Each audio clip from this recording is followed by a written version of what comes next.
नमस्कार, मैं हूं बालकृष्ण थरेजा। आप देख रहे हैं डेली लाइव। आइए शुरुआत करते हैं आज के मुख्य समाचारों की। भाजपा के राष्ट्रीय अध्यक्ष जेपी नड्डा ने जंक्शन में किया नवनिर्मित भाजपा जिला कार्यालय का उद्घाटन।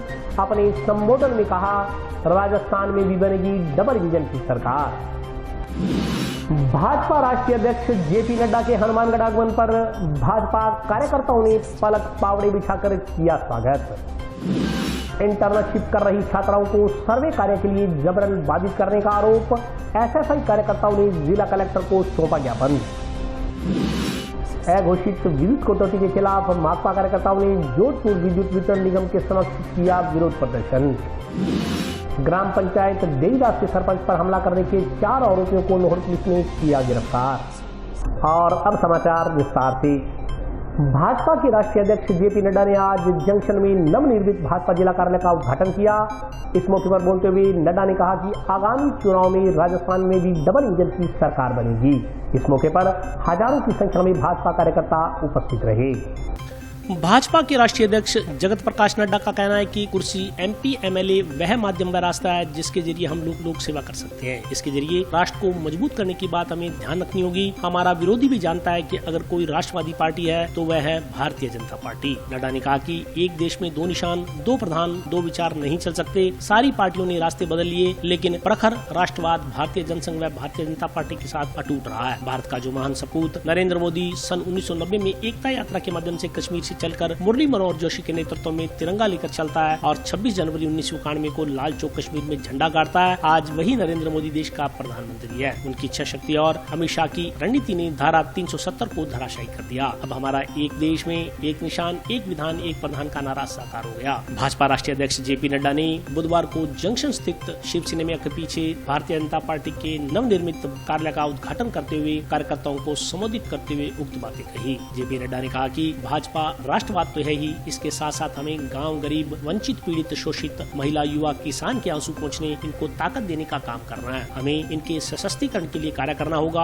और सत्ता इसका एक माध्यम है, क्योंकि सत्ता हमारा लक्ष्य नहीं है, सत्ता विकास करने का रास्ता है। इस बात को हमें समझना होगा। नड्डा ने कहा कि उज्ज्वला कार्यक्रम सिर्फ कार्यक्रम नहीं है, यह महिलाओं के सशक्तिकरण का एक माध्यम है, क्योंकि जिन महिलाओं के 2-2 घंटे लकड़ी काटने और लकड़ी से चूल्हा जलाने में बीत जाते थे, आज गैस चूल्हे के कारण उनका सशक्तिकरण हुआ है। जिन 10 करोड़ घरों में पहले लकड़ी से चूल्हा जलता था, आज वहाँ गैस का चूल्हा है। सरकार ने 11 करोड़ इज्जत घर बनवा कर दिए हैं। यह महिला सशक्तिकरण का जीता जागता उदाहरण है। भाजपा राष्ट्रीय अध्यक्ष नड्डा ने अपने संबोधन में राजस्थान सरकार पर निशाना साधते हुए कहा कि प्रदेश सरकार ने जन जन की आबरू को ठेस पहुंचाई है। राजस्थान में सबसे ज्यादा दुष्कर्म के केस दर्ज हो रहे हैं। उन्होंने कहा कि विधानसभा में सरकार के एक मंत्री ने बड़ा हल्का बयान दिया था, जिसे वे दोहरा भी नहीं सकते। नड्डा ने अपने संबोधन में दिल्ली के मुख्यमंत्री अरविंद केजरीवाल पर भी निशाना साधा और कहा कि कोरोना वैक्सीन खरीदने के लिए केजरीवाल दुनिया के बाजार में गए थे, लेकिन लौटकर आखिरकार मोदी जी के पास ही आना पड़ा। उन्होंने चुटकी लेते हुए कहा कि तभी तो कहते हैं कि मोदी है तो मुमकिन है। नड्डा ने कहा कि आज डिजिटल युग के कारण एक स्थान से 10 कार्यालयों का श्री गणेश किया जा रहा है, साथ ही 4 स्थानों पर भूमि पूजन कर रहे हैं। यह राजस्थान भाजपा के लिए उत्सव का अवसर है। उन्होंने कहा कि पार्टी के पूर्व अध्यक्ष अमित शाह ने इन कार्यालयों की कल्पना की थी।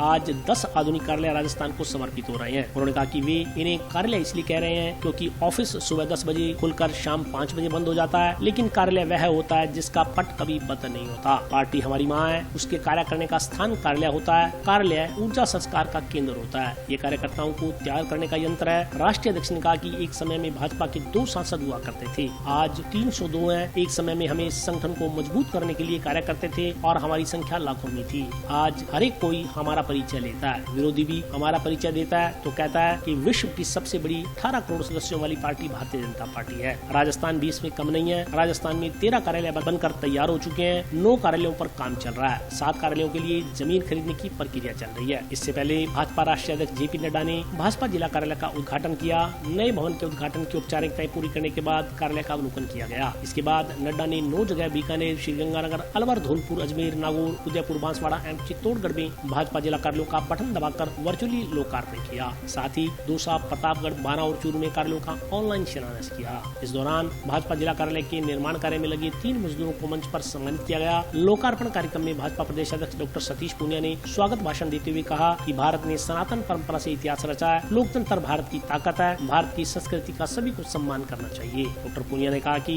हम डॉक्टर श्यामा प्रसाद मुखर्जी दीनदयाल की पार्टी का हिस्सा है। लोकतंत्र के लिए भाजपा के कार्यकर्ताओं ने अपने खून से इस देश को ऊंचाइयां दी हैं। उन्होंने कहा कि यह भाजपा के लिए गौरव का पल है। कार्यालय हमारे काम का बहुत बड़ा हिस्सा होता है। जब कार्यालय अच्छा हो तो काम भी अच्छा होता है। इस दौरान कार्यक्रम में राजस्थान के प्रभारी अरुण सिंह, राजस्थान सह प्रभारी भारती सियाल, संगठन मंत्री चंद्रशेखर, प्रदेश महामंत्री भजन लाल, सांसद निहाल चंद, सांसद बाबा बालकनाथ, जिलाध्यक्ष बलबीर बिश्नोई, पूर्व मंत्री डॉक्टर राम प्रताप, पीलीबंगा विधायक धर्मेंद्र मोची, संग्रह विधायक गुरदीप शापिणी, अभिषेक पटोरिया, पंकज गुप्ता, नगर परिषद के पूर्व सभापति राजकुमारी सारिया, पूर्व पालिका अध्यक्ष अमर सिंह राठौड़, भाजपा नेता अमित साहू, दीपक खाती, जुगल किशोर गौड़, कपूर सिंह, नितिन बंसल, शराफत अली, श्री कृष्ण वर्मा, कविंदर सिंह शेखावत सहित कई अन्य नेता व कार्यकर्ता मौजूद रहे। भारत भाग्य विधाता, पंजाब सिंध गुजरात मराठा, द्राविड़ उत्कल बंगा, विंध्य हिमाचल यमुना गंगा, उच्छल जलधि तरंगा, तव शुभ नामे जागे, तव शुभ आशीष मांगे, गाहे तव जय गाथा, जन गण मंगलदायक जय हे भारत भाग्य विधाता, जय हे जय हे जय हे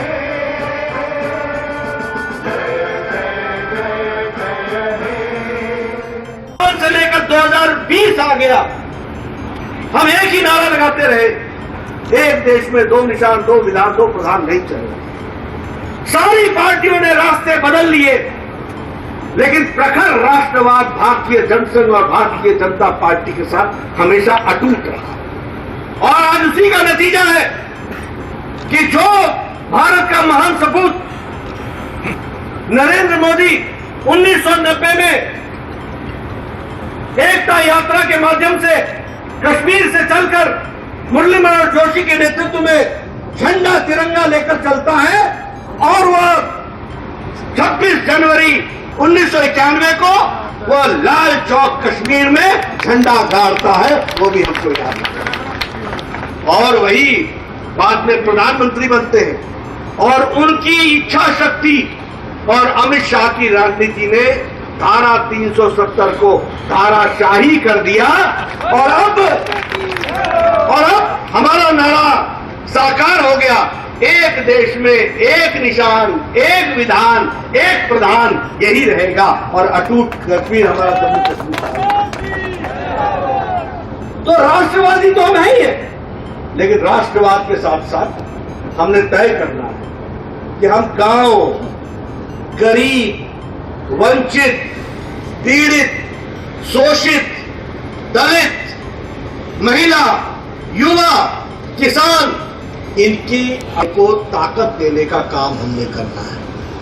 हम इनकी सशक्तिकरण के लिए हैं, और सत्ता हमारे लिए माध्यम है, सत्ता हमारा लक्ष्य नहीं है, सत्ता अंत नहीं है, सत्ता के माध्यम से विकास करने का रास्ता है। इस बात को भी हमको समझना है। और इसीलिए मैं आप सबसे निवेदन करना चाहूंगा कि आप सब लोग अपने जीवन में भी कौन से काम ले सकते हैं जिससे गांव, गरीब, वंचित, पीड़ित, शोषित, दलित, महिला, युवा, इनके लिए हम काम कर सकते हैं, इसकी भी हमको चिंता करनी चाहिए। और मोदी जी ने हमको कार्यक्रम दिए, मैं कल भी चर्चा कर रहा था, ये उज्ज्वला कार्यक्रम, ये उज्ज्वला कार्यक्रम सिर्फ कार्यक्रम नहीं है, ये महिलाओं का सशक्तिकरण है, जिनके दिन के कम से कम 2-2 घंटे सिर्फ लकड़ी काटने में और लकड़ी का चूल्हा जलाने में जाता था, आज वो गैस के चूल्हे के कारण उनका सशक्तिकरण हुआ है। ये स्वच्छता अभियान, ये खेतों में दैनिक क्रिया के लिए न जाना, ये शौचालय बनाना, जिसे हमने इज्जत घर कहा, कितनी संख्या है इसकी? इसकी संख्या 11 करोड़ है।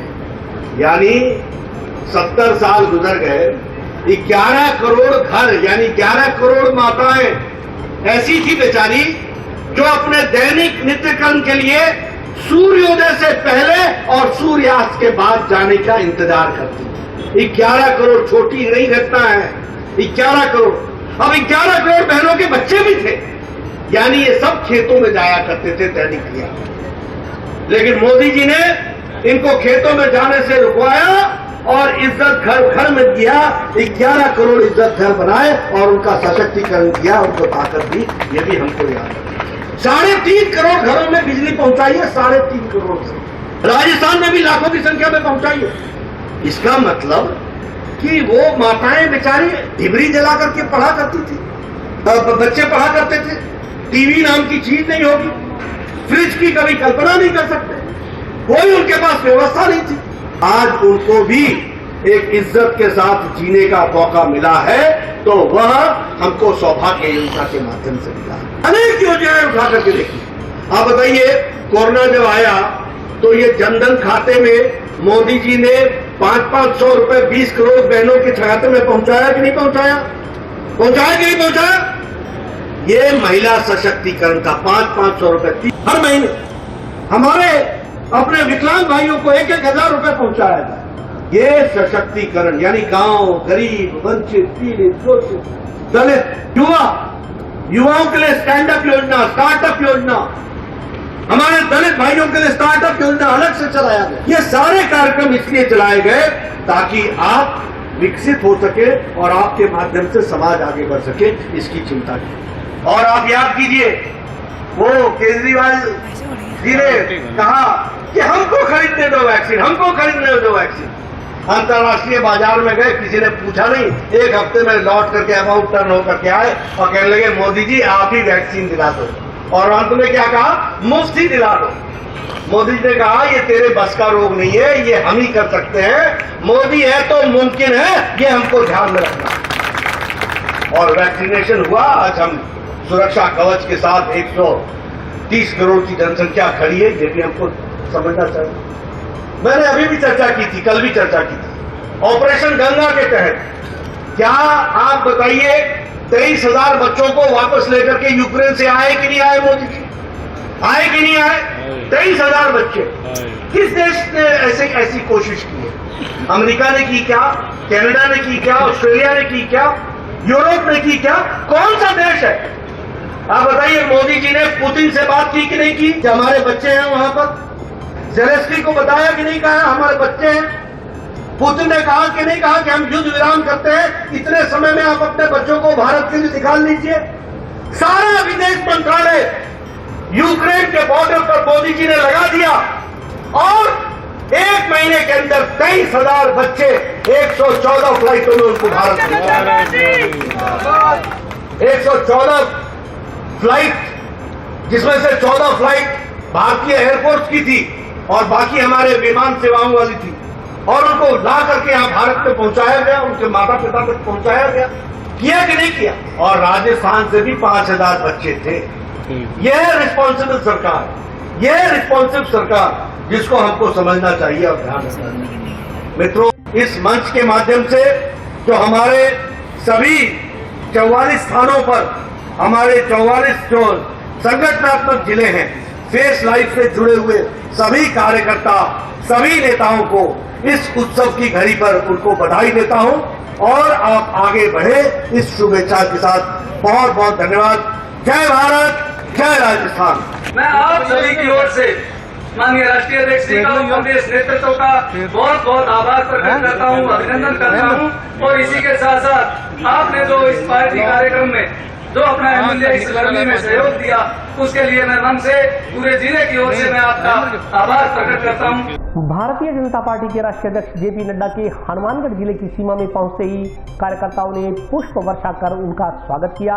इस मौके पर नड्डा ने कार्यकर्ताओं से केंद्र सरकार की नीतियों को जन जन तक पहुंचाने का आह्वान किया। भारतीय जनता पार्टी के राष्ट्रीय अध्यक्ष जगत प्रकाश नड्डा मंगलवार शाम को जैसे ही जिले की सीमा में पहुंचे, भारतीय जनता पार्टी कार्यकर्ताओं के उत्साह का ठिकाना नहीं रहा। भाजपा कार्यकर्ताओं ने पुष्प वर्षा कर राष्ट्रीय अध्यक्ष का स्वागत किया। इस मौके पर कार्यकर्ताओं को संबोधित करते हुए राष्ट्रीय अध्यक्ष ने कहा कि भारतीय जनता पार्टी का कार्यकर्ता काफी मेहनती है और इस बार प्रदेश में आमजन कांग्रेस की सरकार को हटाकर डबल इंजन की सरकार स्थापित करने में सहयोग करेगा। उन्होंने कहा कि केंद्र में भाजपा की सरकार है, इसी प्रकार प्रदेश में भी यदि भाजपा की सरकार होगी, दोनों सरकारें एक ही विचारधारा की होंगी, जिससे प्रदेश में विकास की गंगा बह निकलेगी। उन्होंने कहा कि राजस्थान पूरे विश्व में शांति और भाईचारे के लिए जाना जाता था, लेकिन वर्तमान सरकार की कारगुजारियों के कारण आए दिन प्रदेश में दंगे हो रहे हैं, जिसका खामियाजा निर्दोष लोगों को भुगतना पड़ रहा है। उन्होंने कहा कि जोधपुर, करौली, जयपुर सामाजिक सौहार्द के प्रतीक माने जाते थे, लेकिन सरकार की गलत नीतियों के कारण सामाजिक ताना बाना छिन्न भिन्न होने का डर बना हुआ है। उन्होंने कहा कि अपराधों के मामले में राजस्थान पूरे देश में नंबर 1 पर आ गया है। पूरे प्रदेश में दलितों पर अत्याचार की बात करें तो राजस्थान दूसरे नंबर पर है और पूरे प्रदेश में आदिवासियों पर अत्याचार के मामले में राजस्थान को रैंकिंग में 3रा नंबर मिला है। उन्होंने प्रदेश सरकार पर झूठ बोलने का आरोप लगाते हुए कहा कि पिछले विधानसभा चुनाव में जनता के सामने झूठ बोलकर सत्ता में आए किसानों का 12 दिन में ही कर्जा माफ करने का दावा करने वाली प्रदेश की कांग्रेस सरकार 1200 दिन बीतने पर भी किसानों का कर्जा माफ नहीं कर सकी है। इस मौके पर उपस्थित भाजपा कार्यकर्ताओं ने भारतीय जनता पार्टी जिंदाबाद के नारे लगाए। इस मौके पर सांसद निहाल चंद, पूर्व मंत्री डॉक्टर राम प्रताप, भाजपा प्रदेश अध्यक्ष सतीश पुनिया सहित बड़ी संख्या में पार्टी के कार्यकर्ता एवं पदाधिकारी मौजूद रहे। मैं धन्यवादी हूँ हमारे निहाल चंद जी का भी, हमारे सांसद, लोकप्रिय सांसद महोदय, सुबह से दिन रात पूरी ताकत लगाकर जगह जगह के कार्यक्रमों में आप जुड़े हैं। आपका भी बहुत बहुत अभिनंदन, स्वागत। मित्रों, राजस्थान आने वाले समय में डबल इंजन की सरकार का इंतजार कर रहा है।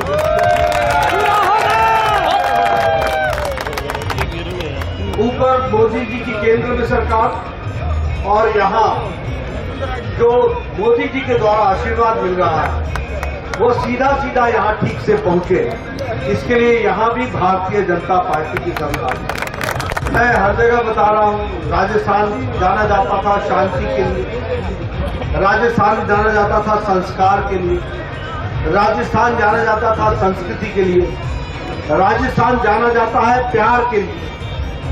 आज गहलोत साहब ने राजस्थान की छवि को कितना धूमिल कर दिया। कहीं करौली, कहीं जोधपुर, कहीं जयपुर, जो सामाजिक सद्भाव का प्रदेश था, वह आज जिस तरीके की है, ऐसी सरकार को रहने देना है क्या? रहने देना है क्या? नहीं। कार में क्राइम रिकॉर्ड में राजस्थान का पुलिस रिकॉर्ड है पहले नंबर पर खड़ा। दलितों के साथ अत्याचार दूसरे नंबर पर राजस्थान खड़ा और आदिवासियों के साथ अत्याचार तीसरे नंबर पर खड़ा। बेरोजगारी में नंबर 1 पर खड़ा और कहते थे कि किसानों का कर्जा माफ कर देंगे। 1200 दिन बीत गए, न भाई आता है न बहन आती है। आप समझ नगर परिषद कार्यालय में इंटर्नशिप कर रहे छात्राओं को सर्वे कार्य के लिए जबरन बाधित करने का आरोप लगाते हुए एसएफआई कार्यकर्ताओं ने जिला कलेक्टर को ज्ञापन सौंपा। नगर परिषद कार्यालय में इंटर्नशिप कर रही छात्राओं को सर्वे कार्य के लिए जबरन बाधित करने का आरोप लगाते हुए स्टूडेंट फेडरेशन ऑफ इंडिया के कार्यकर्ताओं ने बुधवार को जिला कलेक्टर को ज्ञापन सौंपा। इस मौके पर छात्र छात्राओं ने बताया कि उनकी ड्यूटी मुख्यमंत्री युवा संबल योजना के तहत रोजगार कार्यालय की ओर से 4 घंटे रोजाना इंटर्नशिप करने के लिए नगर परिषद के टाउन स्थित मुख्य कार्यालय में लगाई गई थी। उन्होंने अपनी उपस्थिति नगर परिषद कार्यालय में दे दी। वे पिछले करीब 1 माह से नगर परिषद मुख्य कार्यालय में अपनी ड्यूटी एवं कार्य कर रहे हैं। वर्तमान में उन्हें फील्ड में जन आधार से राशन कार्ड में सीडिंग का कार्य करने के लिए बाधित किया जा रहा है, लेकिन वे विद्यार्थी एक महिलाएं हैं और प्रतियोगी परीक्षाओं की तैयारी कर रही हैं। जो वार्ड उन्हें सर्वे के लिए बताए गए हैं वे उनके गंतव्य स्थान से काफी दूर ग्रस्थित हैं। सरकार की ओर से उन्हें इस योजना के तहत बेरोजगारी भत्ते के रूप में मात्र 45 रूपए दिए जा रहे हैं। अगर वे सर्वे कार्य करती हैं तो उनकी बेरोजगारी भत्ता 10 दिन में ही खत्म हो जाएगा। उन्होंने मांग की इन परिस्थितियों को मद्देनजर रखते हुए उन्हें इनकी इंटर्नशिप कार्यालय में ही करने के आदेश प्रदान किए जाएं। इस मौके पर पूर्व छात्र संघ अध्यक्ष महेंद्र शर्मा, यश तिराना सहित कई कार्यकर्ता मौजूद रहे। राजस्थान सरकार एक युवाओं के लिए पॉलिसी लेके आई है जो बेरोजगारी भत्ते के नाम पर सरकार राजनीति के लिए पिछले कई समय से, उसमें सरकार ये चीज लेके आई है कि युवाओं को 4 घंटे नौकरी करनी पड़ेगी सरकारी कर्मचारियों के नीचे और अधिकारियों के पास उनको रहकर नौकरी करनी पड़ेगी। जिसपे ये मामले भी सामने आ रहे हैं कि युवाओं के साथ अत्याचार हो रहा है, उनको प्रताड़ित किया जा रहा है और लगातार एसएफआई ये मांग कर रही है कि सरकार इस पॉलिसी को हटाए, युवाओं को बिना शर्त बेरोजगारी भत्ता दिया जाए। और जैसे जैसे ये मामले सामने आ रहे हैं, जिस तरह से कर्मचारियों द्वारा प्रताड़ित किया जा रहा है बच्चों को, हम सरकार से कहना चाहते हैं सरकार इन मामले को संज्ञान में ले और इन पर जल्द से जल्द इन अधिकारियों पर कार्रवाई करे और युवाओं को न्याय दे। अघोषित विद्युत कटौती के खिलाफ माकपा कार्यकर्ताओं ने जोधपुर विद्युत वितरण निगम के समक्ष विरोध प्रदर्शन किया।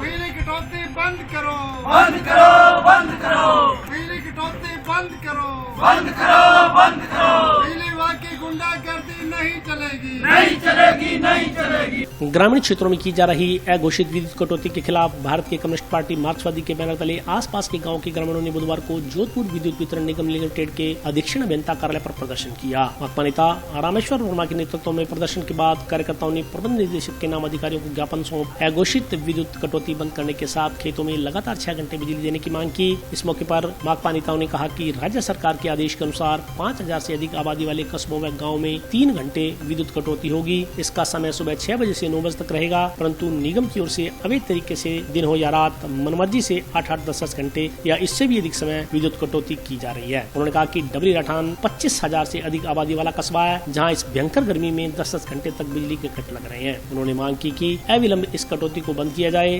ताकि इस भयंकर गर्मी में सभी कस्बा व गाँव के लोगों को राहत मिल सके। इस मौके पर रघुवीर वर्मा ने कहा कि किसानों के लिए वर्तमान में नरमे की बिजाई का समय है। सरकार की ओर से किसानों को लगातार 6 घंटे बिजली देने का वायदा किया गया था, परंतु अब सिर्फ 4 घंटे बिजली सप्लाई होती है, उसमें भी बार बार कट लगता है। इससे किसानों को भारी नुकसान हो रहा है। इसलिए किसानों को खेती के लिए लगातार 6 घंटे बिजली की सप्लाई दी जाए ताकि किसान अपनी नरमा व कपास व धान की फसल की बिजाई कर सके। उन्होंने कहा कि पूरे देश में बिजली सबसे ज्यादा महंगी राजस्थान में है, इसलिए इस भयंकर गर्मी के दौर में जब महंगाई आसमान छू रही है, बिजली की दरों में कमी की जाए। उन्होंने अधिकारियों को ज्ञापन सौंपते हुए चेतावनी दी कि यदि बिजली की दरों में कमी नहीं की गई, अवैध रूप से की जा रही बिजली कटौती बंद नहीं हुई और किसानों को लगातार 6 घंटे बिजली सप्लाई नहीं दी गई, तो मार्क्सवादी कम्युनिस्ट पार्टी कार्यकर्ता आंदोलन करने को मजबूर होंगे। राज्य सरकार ने आदेश किया है कि 5000 से ज़्यादा के जो गांव हैं, जो कस्बे हैं, उनमें से 3 घंटे कटौती की जाएगी और वो सुबह से लेके 6 बजे से लेके 9 बजे तक। पर आज डबरी राठान का मसलन उदाहरण लें, 25,000 की आबादी का गांव है, 8-8, 10-10 घंटे बिजली कटौती होती है। इसी तरह से टिब्बी है, इसी तरह से संगरिया है, पक्का सारना है, फतेहगढ़ है, मक्कासर है, यानी बहुत ऐसे गांव हैं जिनकी आबादी बहुत बड़ी है। उसके बाद भी वहाँ भी 8-8, 10, 12-12 घंटे इस भयंकर गर्मी के अंदर कटौती भी रात को होती है, 11 बजे से लेकर 2 बजे तक, दोपहर को होती है। ये इस भयंकर गर्मी के अंदर जब इतनी गर्मी हो, छोटे बच्चे, बुजुर्ग, बीमार किस तरह से रहेंगे, ये सरकार को कोई चिंता नहीं है।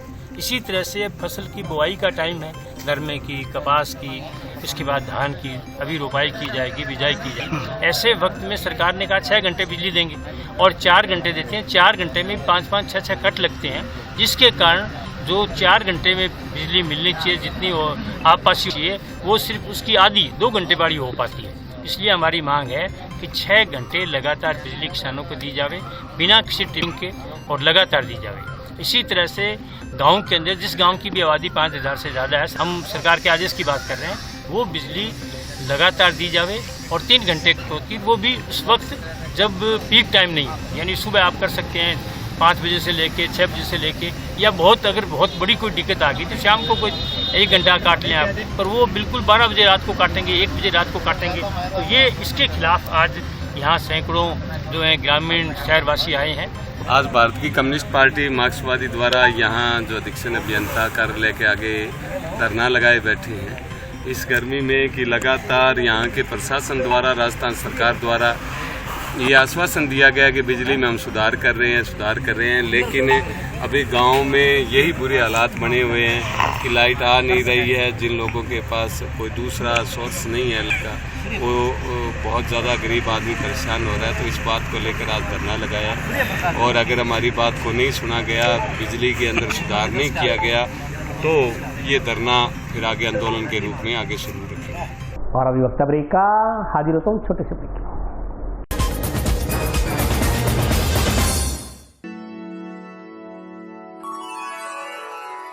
यूं तो कई बार मुझे हंसते देखा है, पर ये हंसी कुछ और है।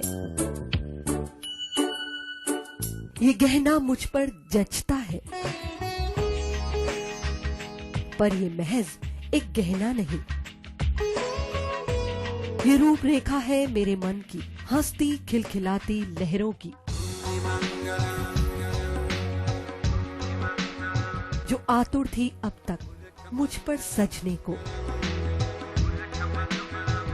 इसलिए ये गहना ही मेरा सच्चा श्रृंगार है, श्रृंगार है, श्रृंगार है।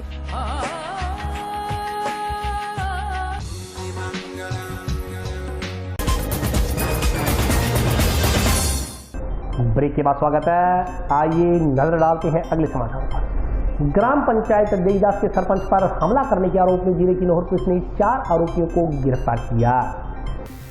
2 दिन पहले ग्राम पंचायत देईदास के सरपंच राजेंद्र न्योल पर हुए जानलेवा हमले के मामले में पुलिस ने 4 आरोपियों को गिरफ्तार किया। पकड़े गए आरोपियों में 2 पूर्व सरपंच के बेटे भी शामिल हैं। थाना प्रभारी रविंद्र सिंह नरूका ने बताया कि सरपंच राजेंद्र न्योल पर 2 दिन पूर्व हुए जानलेवा हमले के आरोप में पूर्व सरपंच रतनलाल के 2 लड़कों, उसके भतीजे व एक अन्य आरोपी को गिरफ्तार किया गया। इन चारों को बीकानेर क्षेत्र के बज्जू थाना से गिरफ्तार किया गया। थानाधिकारी ने बताया कि प्रारंभिक पूछताछ में हमले के पीछे का कारण राजनीतिक और संपत्ति का विवाद बताया जा रहा है। उन्होंने बताया कि आरोपियों से विस्तृत पूछताछ की जा रही है। हम सब साथी घटनास्थल पे भी पहुंचे, उदेलित ग्रामवासी वहाँ पहुंचे, रोड जाम की उन्होंने कार्रवाई की, सबको समझाया और उसी समय पुलिस को भी हम सबने निर्देशित किया था कि आप मुकदमे वगैरह की कार्रवाई होती रही, आप उनको दबिश देकर जितना जल्दी हो सके इस कांड का पर्दाफाश करो और आइडेंटिफाइड लोग जो मुलजिम हैं उनको गिरफ्तार करो। अमूमन देखने में आता है कि जब पुलिस की कहीं नेग्लिजेंसी नज़र आती है तो आम नागरिक, आम प्रतिनिधि पुलिस पे ही गुस्सा होते हैं, उद्वेलित होते हैं। आज हम साथी सब आए, इकट्ठा होकर इस बात के लिए आए कि इस पूरे प्रकरण में जिस तत्परता के साथ सीओ साहब और सीआई साहब ने अपनी टीमों को लगा के और मुलजिमों को 24 घंटे के अंदर गिरफ्तार करने की जो कामयाबी हासिल की, उसके लिए हम पुलिस की हौसला अफजाई करने के लिए उनको धन्यवाद देने के लिए आए और साथ में प्रतिनिधि मिलके और पूरे घटनाक्रम की तफ्तीश की हमने जानकारी ली। जो आईओ जितना हमें एक इन्वेस्टिगेशन में जितना बताने योग्य होता है उतनी बातें उन्होंने बताई है और हम सब संतुष्ट हैं। और हम पुनः एक बार पुलिस को इस तत्परता के लिए धन्यवाद देना चाहते हैं कि इन्होंने बड़े ही बखूबी तरीके से उद्वेलित ग्रामवासियों को भी शांत किया और तुरंत कार्रवाई करते हुए मुलजिमों को गिरफ्तार किया। 9 तारीख को जो वर्तमान सरपंच देईदास के राजेंद्र न्योल पर जो प्राणघातक हमला हुआ था, उसके जो हमले में शामिल 4 आरोपियों को दस्तयाब कल किया गया था, उनको आज विधिवत गिरफ्तार कर लिया गया। उनसे कड़ाई से घटना के संबंध में संलिप्त अन्य व्यक्ति संलिप्त और घटना के बारे में अग्नि अनुसंधान किया जा रहा है। अभी तक 4 लोगों को गिरफ्तार किया है, 2 तो जिसमें सगे भाई हैं, 2 उनके चचेरे भाई हैं, 4 कुल 4 व्यक्ति में जो गाड़ी जो थी उसको गिरफ्तार किया गया। बिल्कुल घटना भी काफी विगत थी, जिसको देखते हुए अधिकारियों के निर्देश अनुसार विभिन्न टीमें गठित की गई और टीमों ने त्वरित कार्रवाई करते हुए मौजूदगी बज्जू क्षेत्र में पाई गई। इस पर तुरंत एक टीम रवाना की गई जिन्होंने वहाँ उनको कल दस्तयाब कर दिया। इनका रंजिश तो काफी समय से इनकी आपस के कई केस मुकदमेबाजी पहले भी कर रखी है और रंजिश रही है और उसी को लेकर इन्होंने आपस में ये घटना कर रखी है। 307 के अंदर प्रिय मैंने तो जो है इसमें जो चोटें थी, जो सरपंच में चोटें थे, जो है उसके 307 मुख्य धारा 307 कर रहे हैं और जो भी उनका नाम आता है, जैसे फादर का जो इनका पिताजी का नाम आ रहा है रतनलाल, उसके संदर्भ में और भी कोई अन्य व्यक्ति शामिल है उसके संलिप्तता के लिए अग्रिम अनुसंधान किया जाए। टीबी कस्बे में गायत्री परिवार द्वारा आयोजित 24 कुंडीय गायत्री महायज्ञ के तहत श्रद्धालुओं द्वारा कलश यात्रा निकाली गई। कस्बे के गायत्री परिवार के तत्वाधान में नागरिकों के सहयोग से 24 कुंडीय 4 दिवसीय गायत्री महायज्ञ के तहत विशाल व भव्य कलश यात्रा निकाली गई। कलश यात्रा कस्बे के गायत्री शक्तिपीठ मंदिर से शुरू हुई तथा यहाँ के मुख्य मार्गों से होती हुई यज्ञ स्थल बाबा रामदेव मंदिर परिसर पहुंची। कलश यात्रा में बड़ी तादाद में महिलाएं पीले वस्त्र धारण कर शामिल हुई। बाद में बाबा रामदेव मंदिर में गायत्री परिवार ने श्रद्धालुओं को गायत्री महायज्ञ की महिमा की जानकारी देते हुए आयोजित होने वाले कार्यक्रमों की रूपरेखा प्रस्तुत की। इस मौके पर प्रदेश कांग्रेस कमेटी सदस्य शबनम गोदारा, सुधीर गोदारा, महावीर प्रसाद शर्मा, रवि शर्मा, पूनम चंद शर्मा, भंवर सिंह, ब्रिजलाल सुथार, प्रहलाद सिंह, मदन दुर्गेश्वर, रविंद्र रिणवा सहित अनेक श्रद्धालु मौजूद रहे। भगवान का सबसे बड़ा गिफ्ट, भगवान का सबसे बड़ा धरोहर स्वस्थ शरीर है, इसके बाद स्वच्छ मन है, इसके बाद आया है मालूम है भगवान इस बार कौन सा आशीर्वाद लेकर के आया है। भगवान इस बार कौन सा वरदान हम लोग लेके आया है, तो गीत की पंक्तियां हैं। भाई बहनों, धरती पर अनेकों संस्थाएं हैं, अनेकों महामंडलेश्वर हैं, अनेकों मंदिर हैं, अनेकों शाखाएं हैं, लेकिन ये धरती पर जब से सृष्टि बनी है तब से अभी तक के ऐसी योजना नहीं बन पाई थी। टिब्बी के अंदर अखिल विश्व गायत्री परिवार शांति कुंज हरिद्वार के तत्वावधान में एक 24 कुंडीय महायज्ञ का आयोजन किया गया है। इसके स्वरूप आज भव्य कलश यात्रा का आयोजन किया गया है, जिसमें हमारे गांव की तमाम महिलाओं ने हजारों की संख्या के अंदर कलश यात्रा में भाग लिया। बड़ा ही सौहार्दपूर्ण माहौल में इस भव्य यज्ञ का आयोजन किया जा रहा है। आज शोभा यात्रा के बाद ये 3 दिवसीय महायज्ञ है और इसमें सभी गांव के क्षेत्र के तमाम लोग इसमें शामिल होंगे और मैं निवेदन करता हूं कि इस महायज्ञ में सब बढ़ चढ़कर भाग लें। टिब्बी के अंदर 3 दिवसीय 24 हवन कुंडी यज्ञ का आयोजन किया गया है। यह समस्त ग्रामवासियों की तरफ से आयोजन है। इसको लेकर के आज गायत्री मंदिर से लेकर के बाबा रामदेव जी मंदिर तक गांव की मुख्य बाजार और मुख्य गलियों से होते हुए हमारी माताओं ने, हमारे बहनों, भाइयों और बुजुर्गों ने शोभा यात्रा निकाली है। आज यहाँ पे हवन होगा। आज ये गायत्री परिवार और समस्त ग्रामवासियों के द्वारा ये 24 हवन कुंडी जो यज्ञ 3 दिवसीय रखी गई है, जिसमें रामदेव मंदिर प्रांगण में और समस्त ग्रामवासियों के द्वारा ये समस्त सबको एक संदेश देने के लिए हिंदू आस्था में जो अपने सभी ग्रामवासियों का जो आस्था है, इसके लिए ये यज्ञ रखा गया है। नर्सिंग दिवस के मौके पर एएनएम एसोसिएशन पदाधिकारियों द्वारा आज स्वास्थ्य विभाग के अधिकारियों को सम्मानित किया गया। LHB एएनएम संघ ऑफ राजस्थान की हनुमानगढ़ संघ पदाधिकारियों ने समस्त एएनएम की ओर से चिकित्सा विभाग के उच्च अधिकारियों को बुक्के एवं स्मृति चिन्ह देकर सम्मानित किया। एएनएम एसोसिएशन जिला उपाध्यक्ष संतोष चौधरी व हनुमानगढ़ ब्लॉक अध्यक्ष सतवीर कौर ने बताया कि 12 मई को नर्सिंग दिवस मनाया जाता है। इसके उपलक्ष्य में मुख्य चिकित्सा एवं स्वास्थ्य अधिकारी डॉक्टर नवनीत शर्मा, अतिरिक्त मुख्य चिकित्सा एवं स्वास्थ्य अधिकारी डॉक्टर पवन छिपा, RCHO डॉक्टर विक्रम सिंह राठौड़ को यूनियन पदाधिकारियों ने बुक्के एवं स्मृति चिन्ह देकर सम्मानित किया। इस मौके पर संघ की जिला उपाध्यक्ष संतोष चौधरी, कोषाध्यक्ष निशु वर्मा, ब्लॉक अध्यक्ष सतवीर कौर, सुमन शर्मा, राधा कंवर, कुलविंदर कौर, कोमल रानी व रूपा पारिक इत्यादि उपस्थित रहे। जिला उपाध्यक्ष संतोष चौधरी व ब्लॉक अध्यक्ष सतवीर कौर ने बताया कि चिकित्सा विभाग के इन उच्च अधिकारियों का एएनएम को समय समय पर पूरा सहयोग मिलता है और वे हम सब के सामने आने वाली विभागीय समस्याओं को दूर करते हैं। इसके चलते एएनएम की ओर से यूनियन पदाधिकारियों ने आज उच्च अधिकारियों को सम्मानित किया।